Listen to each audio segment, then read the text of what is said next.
مولانا سعید صاحب جو ہیں وہ بھی میرے سپورٹر رہے ہیں، لیکن اگر یہ جنگ آگے بڑھتی ہے تو پھر یہ بہت لمبی جنگ ہوگی۔ اڈیالہ جیل کے باہر کل سے آج تک لاہور میں، پورے ملک میں عمران خان کو وہ رہا کرنا ہی نہیں چاہتے۔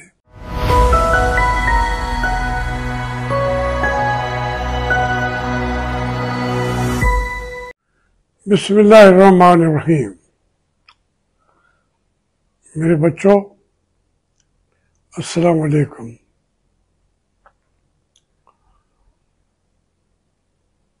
آج تقریباً ساری رات میں جاگتا رہا، کیونکہ 12-1 کے بعد تو جنگ کے حالات پوری دنیا کے میڈیا پر آ چکے تھے، اور میں چھوٹے سے چھوٹا جو ایونٹ ہو رہا تھا اس پر نظر رکھے ہوئے تھا۔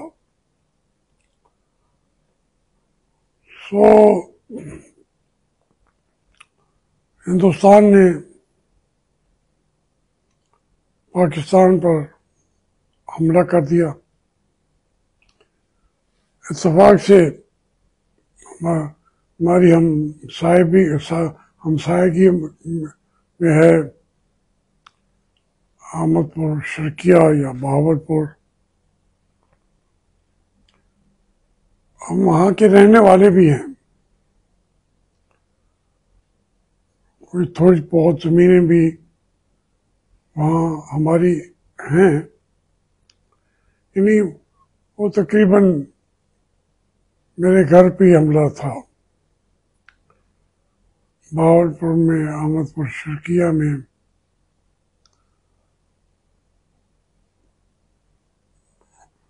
وہ میں نے پہلے بھی اپنا یہ ذکر کیا ہے مولانا مسعود اظہر صاحب کے بارے میں۔ ادھر سے عبدالرحمن مکی بہاولپور شہر سے وہ بھی آئے تھے، مولوی سعید بھی۔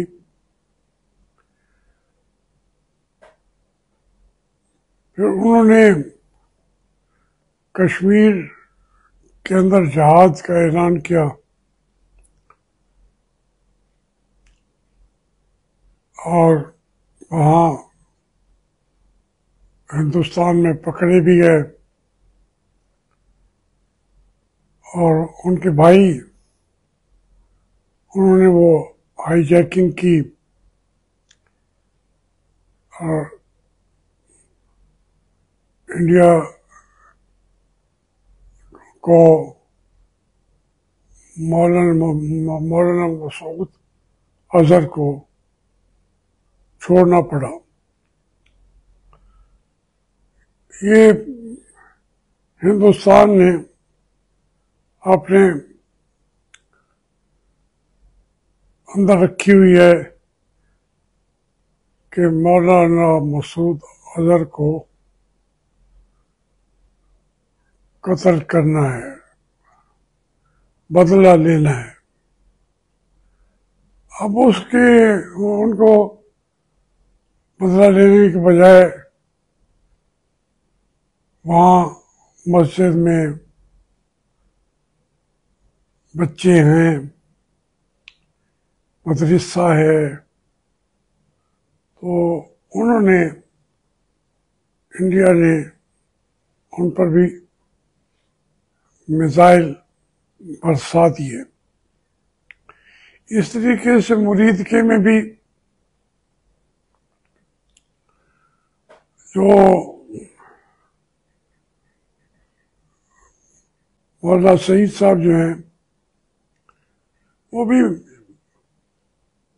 میرے سپورٹر رہے ہیں.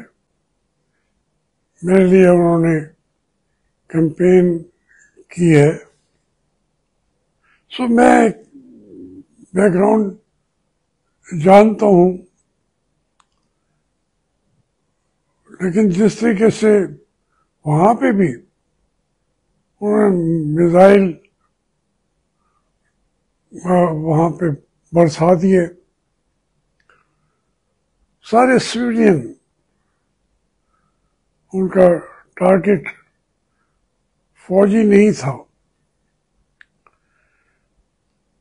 پھر آگے مظفر آباد میں بھی, شکر گڑھ میں بھی, یہ پوری سویلین پاپولیشن پہ یہ حملے انڈیا نے کیے. بظاہر یہی لگتا تھا کہ وہ پہلگام کا ان 26 جو ہلاک ہوئے تھے ان کا بدلہ لینے کے لیے نریندر مودی نے یہ فیصلہ کیا ہے. اب اس میں ان کو کہاں تک کامیابی ہوئی, 5 ان کے جہاز مارے گئے. رعیف اس کے اندر کچھ رافیل ہیں, کچھ دوسرے ہیں. تو اس طریقے سے ایک لحاظ سے جو انڈیا ہے اس نے دریاؤں کا پانی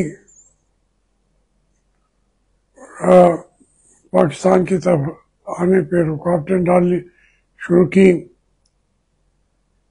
سندھ طاس بیسن ٹریٹی جو ہے اس کو بھی انہوں نے اڑا کے رکھ دیا, جو ان کی نہ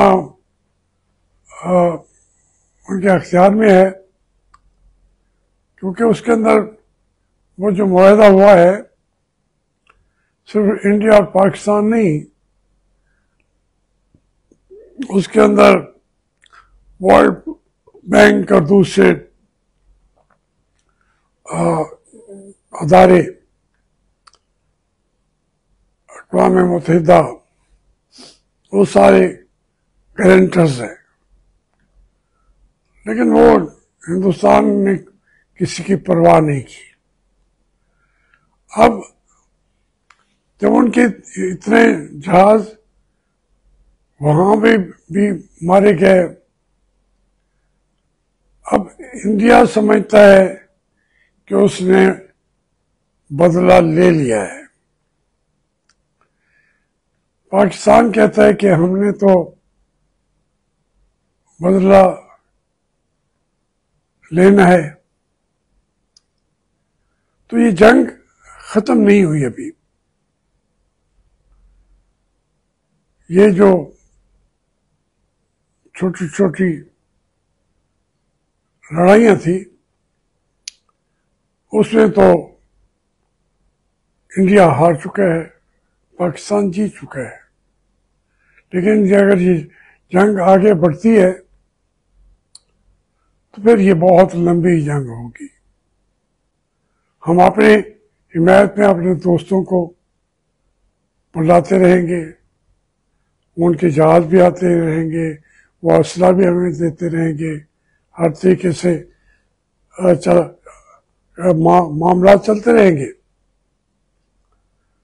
اور یہ پھر آگے جا کے ایک جو ہے واٹر وار کی جو شروع ہوئی, یہ پھر ورلڈ وار میں کنورٹ ہو جاتی ہے. پر باقی تفاصیل آج جو کہا گیا کہ وزیر اعظم نے اور تمام لوگوں نے اختیارات فوج کو دے دیے ہیں کہ وہ جہاں چاہیں اور وہ حملہ کرے انڈیا پر. لیکن جب آپ اس طریقے سے اختیارات دیتے ہیں آرمی کو، مودی نے بھی یہی کیا.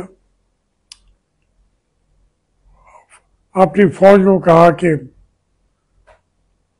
جو مناسب ہے جہاں وار کرنا ہے کر دو. تو انہوں نے تو دیکھا ہی نہیں ہے. لیکن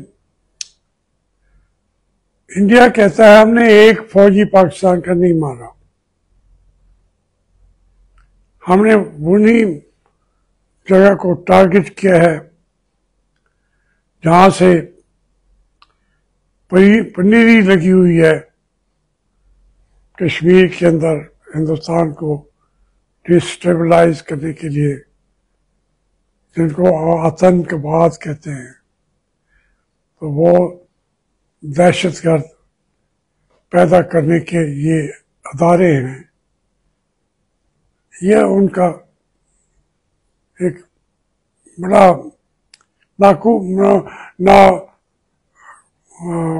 جو ہے ایک نامعقول طریقہ ہے بات کرنے کا. ہم اپنے آپ کو کہتے ہیں کہ قوم اگر ساتھ ہوگی فوج کے تبھی یہ لڑائی فوج جیت جائے گی. مگر ہماری فوج چاہتی ہے کہ ہمیں عوام کی ضرورت بھی نہیں ہے. اب اس جنگ کا جو ہے انجام کیا ہوگا وہ بھی دیوار پہ لکھا ہوا ہے. قوم ساتھ نہ ہو لیکن ان کو قوم کو ساتھ ملانے کی کبھی ہماری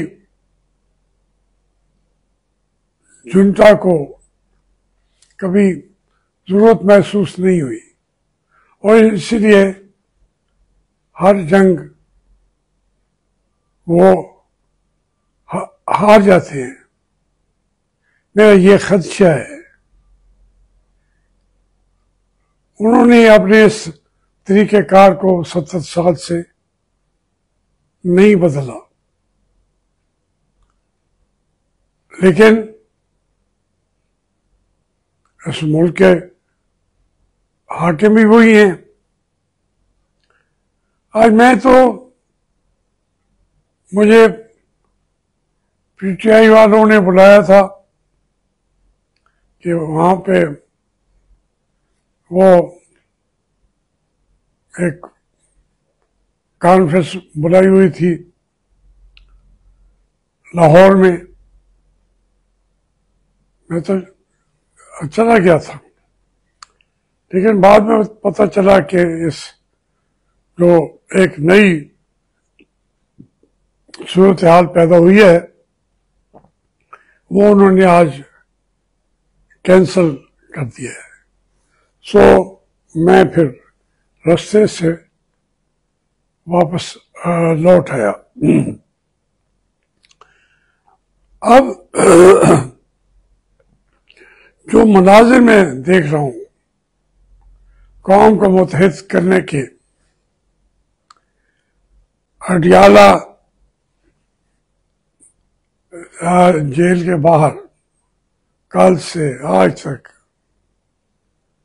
لاہور میں پورے ملک میں عمران خان کو وہ رہا کرنا ہی نہیں چاہتے.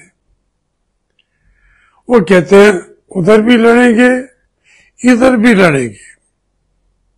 پھر آگے بڑھ کے وہ کہتے ہیں جہاں ہمارے لوگوں کی لاشیں روزانہ اٹھائی جا رہی ہیں، پی ایل اے والے ہیں یا کون ہے، بلوچستان کے اندر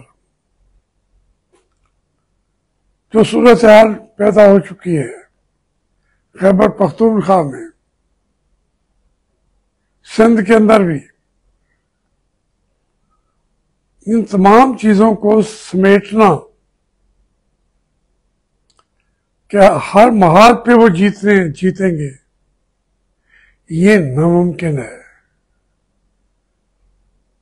روزانہ ہمارے بچے ادھر بھی مر رہے ہیں، بلوچستان میں بھی، ادھر بھی مر رہے ہیں. تو یہ اور انڈیا بھی مار رہا ہے.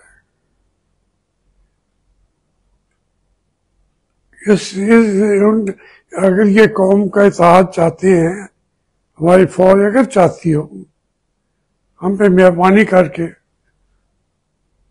وہ ہم سے سپورٹ لینے کے لیے بھی اتحاد کا اعلان کرنا چاہتی ہو، تو پھر وہ پوری فل سپورٹ ان کو ان صوبوں کی، تحریک انصاف والوں کی فل سپورٹ کیسے ملے گی؟ آپ ایک دفعہ ان کو سڑکوں پہ مار رہے ہیں، دوسرا انڈیا ان کو مار رہا ہے. یہ کوئی اچھی صورت حالات نہیں ہے. انڈیا ہمیں ہتھیاروں سے نہیں مار سکتا، ہماری قوم کو منتشر کر کے ہمیں مار سکتا ہے، اور وہ تو منتشر کر ہی رہا ہے. اس کی ایجنسیز ہمارے ملک کے اندر پھیل چکی ہیں، ان کے راہ، ان کے وسائل، ان کی چیزیں پاکستان کی قوم کو منتشر کرنے کے لیے ان کو کھلا راستہ مل گیا ہے. تو ہماری جو فوجی قیادت ہے وہ تو ہماری قوم کو منتشر نہ کرے، ان کو متحد کر دے. اور وہ یہی چاہتی ہے قوم کہ عمران خان کو فوری طور پر رہا کریں. یہ اس کی ہم شیعوں کی ملاقات بھی بڑی مشکل سے ہونے دیتے ہیں. ان کے پارٹی کے لوگ اگر بات کرتے ہیں تو ان کو بھی اتنے ہی ہیوی ہینڈ کے ساتھ ڈیل کرتے ہیں جیسے وہ انڈین ہو. تو گھر میں ہر ایک بندے کو انڈین سمجھنا شروع کر دیں گے تو پھر یہ کیا صورتحال آپ بنا رہے ہوں گے ملک کے اندر. اور بار بار ایک ہی چیز یہ جو ہے بتاتے ہیں کہ جناب یہ عاصم منیر صاحب کی طاقتور قیادت ہے. وہ ٹھیک ہے، طاقتور ہوگی، لیکن وہ اس کو قائد پاکستان بنا رہے ہیں آپ. یہ دا فٹنس آف تھنگس بات بیٹھے گی نہیں بیٹھے گی. اتنا بڑا قدم جو ہے اس کا بنانا چاہے، میں بھی چاہوں تو عاصم منیر صاحب میں کیا کروں، میں تو آپ کو بنا دوں گا 1 منٹ کے اندر قائد پاکستان، قائد ثانی، سب کو آپ کو بنا دوں گا. لیکن یار کوئی لوگوں کے پوری دنیا کے کچھ رہن سہن کے طریقے بھی تو ہوتے ہیں. یہاں والے بھی نہیں مانیں گے, دنیا والے بھی نہیں مانیں گے. آپ اپنے کپڑوں کے اندر رہیں, اپنے کپڑوں کے اندر رہیں. جو آپ کی جاب ہے, جو ڈیوٹی ہے, وہ ڈیوٹی کریں. اس سے بڑھ کر اگر جو کچھ بھی کریں گے انکانسٹیٹیوشنل ہوگا. اس کے اندر رہ کے کریں. اور باقی میں تو سب کی باتیں سن رہا ہوں. ساری 75-76 سال یہی سنتے گزر گئے. واقعات بھی یہی ہوتے ہیں. انڈیا ایسے حملہ کر رہا ہوتا ہے, ہم چھیڑ خانی کر رہے ہوتے ہیں. وہ کہتے ہیں انہوں نے چھیڑا ہے ہمیں. میچور جو نیشنز ہوتی ہے ان کا یہ طریقہ نہیں ہوتا. جو ہماری پاکستان کے فوجی قیادت کرتی ہے, یا انڈیا کی سول قیادت ہو یا فوجی جو وہ کرتے ہیں. اسی لیے پاکستان اور انڈیا اتنی ترقی نہیں کر سکے. ہمارے پاس وسائل ہیں, ہر چیز ہے پاکستان کے اندر. ابھی تک بھی 20 لاکھ کیوسک پانی ہم ضائع کر دیتے ہیں. انڈیا پانی روک ہی نہیں سکتا. ہماری جو ترقی ہے اس کو انڈیا روک ہی نہیں سکتا. ہم اپنی دشمنی خود کرتے ہیں, اور انڈیا جو ہے وہ بھی اپنے آپ کو سپر پاور سمجھتا ہے, اور اس کے لیے وہ بھی اسی طریقے سے ریئیکٹ کرتا ہے. حل ایک ہی ہے کہ کشمیر کو آزاد کرنا پڑے گا. اور کوئی جھگڑا ہے ہی نہیں, نہ پاکستان کا انڈیا سے, نہ انڈیا کا پاکستان سے. بلکہ معاشی ترقی کے لیے انڈیا اور پاکستان مل جل کر کام کریں گے. ہم بھی ترقی کریں گے, وہ بھی ترقی کریں گے. ورنہ یہ پوری دنیا کی جنگوں کی میدان پاکستان اور انڈیا بن جائیں گے, اور یہ صفحہ ہستی سے سب سے پہلے مٹا دیے جائیں گے. دونوں ملک, دونوں کے پاس ایٹم بم ہے, دونوں امیچور ہے. اس لیے اپنی عقل سے کام لیں, اپنی سوچ کو پازیٹو بنائیں گے تو ملک بھی ترقی کر لیں گے. یہاں کے عوام بھی بیچارے غربت کی چکی سے باہر نکل آئیں گے, انڈیا والے بھی پاکستان والے بھی. بہت مہربانی.